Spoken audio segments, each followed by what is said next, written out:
नमस्कार, आप देख रहे हैं DST न्यूज़ और मैं हूं आपके साथ गौरी रानी। देवघर एम्स ओपीडी उद्घाटन के रद्द होने के बाद से झारखंड की सियासत गर्मा गई है। एक तरफ जहां झारखंड मुक्ति मोर्चा कांग्रेस इसे अपनी क्रेडिट देने में लगी है, तो दूसरी तरफ बीजेपी इसे अपनी क्रेडिट बता रही है। फिलहाल इस वक्त हमारे साथ बात करने के लिए बीजेपी प्रवक्ता अमित कुमार जी, हम सीधे इनसे जुड़ते हैं और जानते हैं कि इस एम्स ओपीडी उद्घाटन के रद्द होने के बाद जो बयानबाजी झारखंड में चल रही है, आप सुन रहे होंगे। झारखंड मुक्ति मोर्चा के सुप्रियो भट्टाचार्य ने जो बयान दिया है, जिसमें कि निशिकांत दुबे वर्चुअली वहां पर नहीं बल्कि फिजिकली उपस्थित होना चाहते थे और इसकी वजह से जो उद्घाटन है उसे रद्द कर दिया गया। क्या कहेंगे इस पर?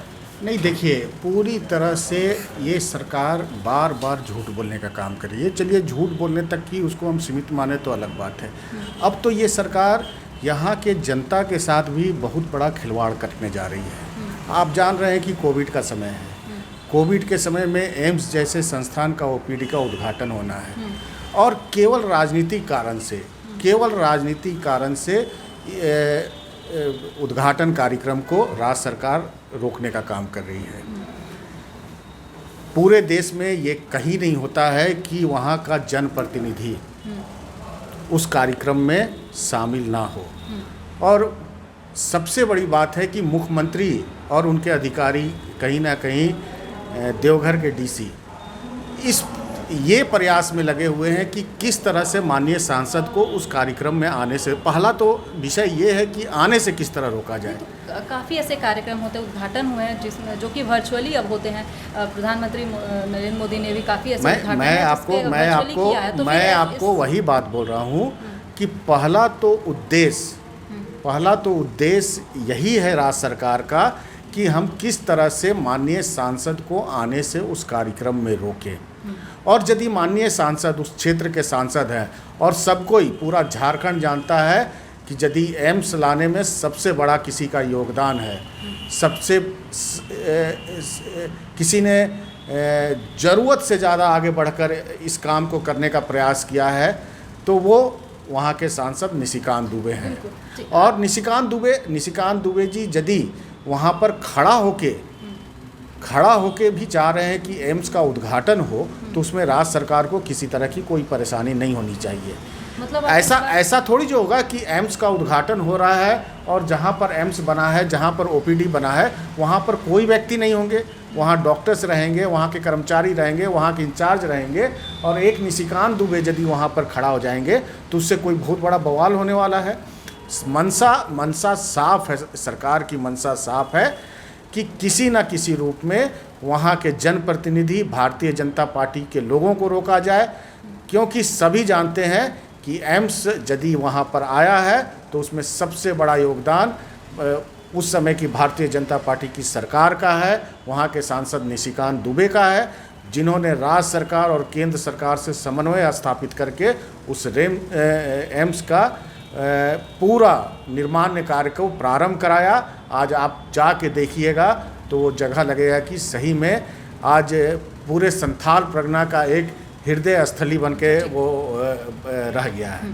निशिकांत दुबे की आप बात कर रहे हैं। सांसद निशिकांत दुबे जब गोड्डा के रेलवे स्टेशन पर जो उद्घाटन हुआ था रेलवे स्टेशन का, उस वक्त की भी तस्वीर हमने देखी थी, तो हमेशा सांसद निशिकांत दुबे जो है वो कंट्रोवर्सी का हिस्सा रहते हैं और कहीं ना कहीं ये तस्वीर जो है वो एक बार फिर देवघर में भी देखने को मिलेगी, ऐसा जो सत्ता पक्ष के लोग हैं वो कह रहे हैं। इस पर क्या कुछ कहेंगे? देखिए, मैं फिर वही बात बोल रहा हूँ कि वहाँ के माननीय विधायक पूर्व में मंत्री भी रह चुके हैं, गोड्डा के सांसद भी रह चुके हैं, मैं नाम नहीं लेना चाहता हूँ। उन्होंने कहा था कि मरते मेरे जीते जी तो नहीं लगता है कि गोड्डा में रेल लाइन आएगा। और निशिकांत दुबे ने वो असंभव कार्य को संभव करके दिखा दिया। वहाँ रेल लाइन गया और यहाँ रेल लाइन ही नहीं, वहाँ से रेल चलना भी प्रारंभ हो गया, यात्री रेल चलना भी प्रारंभ हो गया। और उसके उद्घाटन में निशिकांत दुबे जी को प्रॉपर रूप से रेल मंत्रालय द्वारा निमंत्रण दिया गया था और जिसको निमंत्रण दिया गया था वो वहाँ जाता है, उस उद्घाटन कार्यक्रम में शामिल होता है। और बवाल कौन करता है? तो वहाँ के स्थानीय विधायक, जो कांग्रेस के विधायक हैं, वो वहाँ पर हल्ला हंगामा करने का काम करते हैं। निशिकांत दुबे कभी हल्ला हंगामा करने का वहाँ काम नहीं किया। ठीक है। एम्स की बात आप कर रहे हैं, आप प्रूफ दिखा रहे थे, क्या सैंक्शन कब हुआ, इसके बारे में कुछ जानकारी दे पाएंगे? हाँ, जब यूपीए की सरकार हटी और जब पहली बार माननीय नरेंद्र मोदी जी के नेतृत्व में एनडीए की सरकार बनी और झारखंड में भारतीय जनता पार्टी की पूर्व बहुमत की रघुवर जी की सरकार बनी, उस समय एम्स का काम प्रारंभ हुआ, उस समय उसका सैंक्शन हुआ। अच्छा, जब ये उद्घाटन होते हैं, रेल लाइन का उद्घाटन हो या फिर ओपीडी का उद्घाटन हो, इसमें राजनीति पार्टियां जो है वो अपनी अपनी रोटियां सेकने में लगे रहती है, लेकिन इसकी वजह से जो जनप्रतिनिधि है वो काफ़ी ज़्यादा प्रभावित होते हैं। ऐसा नहीं लगता है इससे बहुत ज़्यादा इफेक्ट पड़ता है? किसी से छिपा हुआ नहीं है, ये किसी से छिपा हुआ नहीं है। यदि आज कोई इस पर रोटी सेकना चाह रहा है, आज शायद भारतीय जनता पार्टी की सरकार झारखंड में नहीं है और इस पर यदि कोई रोटी सेकना चाहता है तो हम किसी को रोक नहीं सकते हैं।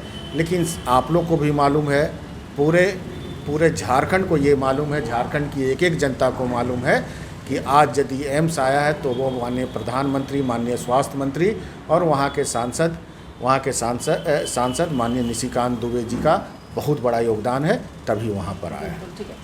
तो हमारे साथ इस वक्त बीजेपी प्रवक्ता अमित कुमार बात कर रहे थे, जो ये दावा कर रहे हैं कि एम्स जो है वो प्रधानमंत्री नरेंद्र मोदी जी के नेतृत्व में यहाँ पर सांसद निशिकांत दुबे ने लाया है। तो वहीं दूसरी तरफ गठबंधन की सरकार झारखंड मुक्ति मोर्चा और कांग्रेस इसे अपनी हाथ बताने में लगी हुई है। लेकिन अब देखना होगा कि इस एम्स ओपीडी के उद्घाटन में फिर से क्या नया सियासी बवाल देखने को मिलता है। लेकिन फिलहाल इस खबर में इतना ही। तमाम और खबरों के साथ बने रहने के लिए देखते रहें DST न्यूज़।